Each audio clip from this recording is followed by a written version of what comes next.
ವಿಚಾರದಲ್ಲಿ ನಾನು ನಿರ್ಧಾರ ಕೊಟ್ಟಿರೋದು ಸೌಮ್ಯವಾಗಿ ಇರಲಿಕ್ಕಲ್ಲ,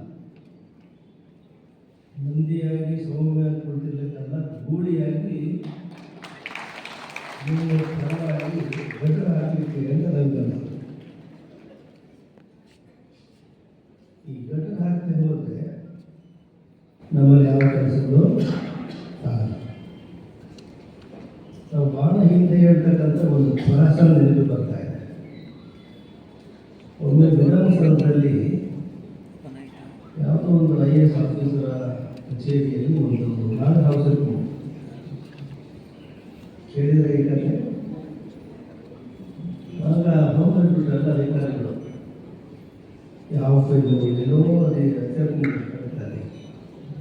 ಅದು ಹೇಗೆ ಅದನ್ನು ಗುರುತಿಸ್ಬೇಕು ಅಂತ ಗೊತ್ತಾಗದೆ ಅಲ್ಲಿ ಬೆಂಗಳೂರಿಗೆ ಹತ್ತಿರ ಬೆಳ್ಳಿಯಲ್ಲಿರ್ತಕ್ಕಂಥ ಹಾವಿಡಿರ್ತಕ್ಕಂಥ ಒಬ್ಬ ವಯಸ್ಸಾದ ಮುದುಕರನ್ನು ಕರೆಸ್ತಾರೆ. ಅವನು 5 ನಿಮಿಷದಲ್ಲಿ ಅವನ ಹಾವನ್ನು ಪತ್ತೆ ಹಚ್ಚಿ ತನ್ನ ಪುಟ್ಟಿಗೆ ಹಾಕೊಂಡ್ಬಿಡ್ತಾನೆ. ಹಾಕೊಂಡಾದಮೇಲೆ ಅವನು ಅಧಿಕಾರಿಗಳಿಗೆ ಬೇಡ್ಕೊಳ್ತಾನೆ, ಸ್ವಾಮಿ ನನಗೆ ವಯಸ್ಸಾದರೆ ನಿಮಗೇನೋ ಬಹುಮ ಕೊಡ್ತೀರಂತೆ, ಏನೋ ಒಂದು ವೃದ್ಧಾಪ್ಯವೇತನ ಕೊಡ್ತೀರಂತೆ, ದಯಮಾಡಿ ನನಗೆ ಅದನ್ನು ಮಂಜೂರು ಮಾಡಿಸ್ಕೊಡಿ ಅಂತ ಮಾಡಿಕೊಡಿ ಅಂತ ಕೇಳ್ತಾರೆ.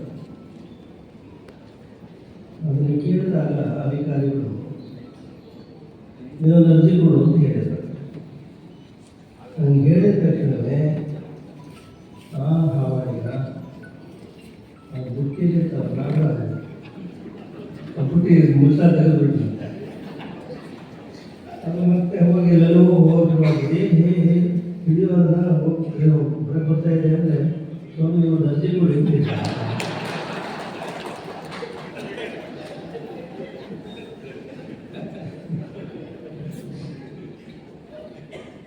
ಇದು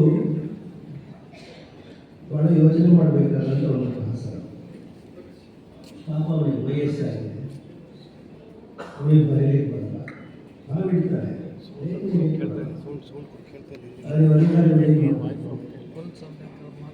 ಅರ್ಜಿ ಕೊಡು ಅಂತ ಹೇಳೋದ್ಕಿಂತ ನೀವೇ ಅರ್ಜಿ ಸಿದ್ಧಪಡಿಸಿ ಮತ್ತು ಕಾನೂನಿನಲ್ಲಿ ಬೇಕಾಗಲ್ಲ ಲಿಖಿತ ಮನವಿ, ಹಾಗೆಯೇ ನಿಮ್ಮ ಸ್ವಂತ ವ್ಯವಹಾರದಲ್ಲಿ ಮಾಡೋ ರೀತಿಯಲ್ಲಿ ಮಾಡೋಕ್ಕಾಗಲ್ಲ, ಸರ್ಕಾರದ ಕೆಲಸದಲ್ಲಿ. ಆಮೇಲೆ ಒಂದು ಅರ್ಜಿ ಬರ್ಕೊಂಡು ಅವನಿಗಿಂದ ಹೆಬ್ಬಟ್ಟು ಹೊರಿಸ್ಕೊಂಡು ಮಂಜೂರು ಮಾಡಿಕೊಂಡ್ರೆ ಅದು ನಿಜವಾದ ಸರ್ಕಾರದ ಸೇವೆ ಆಗುತ್ತೆ.